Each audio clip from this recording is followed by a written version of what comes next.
আমি সব দিছিলাম বান্দা, আমি সময় দিয়েছি, সুযোগ দিয়েছি, হায়াত দিয়েছি, যৌবন দিয়েছি, স্বাস্থ্য দিয়েছি, বুদ্ধিমত্তা দিয়েছি, হাত, চোখ, নাক, কান, আমাকে মানার মতো শরীর সক্ষমতা আমি দিয়েছি। যার কোমর বাঁকা হয় না আমি তাকে রুকু করতে বলি নাই,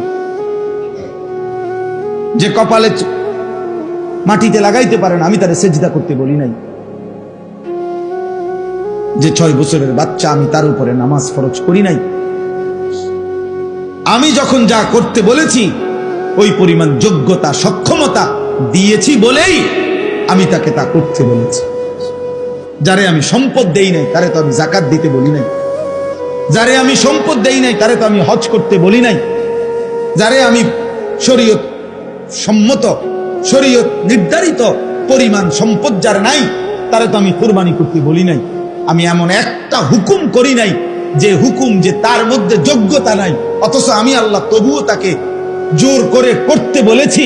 আল্লাহ বলে, বান্দা বিশ্বাস করো, এমন জুলুম আমি আল্লাহ করি নাই।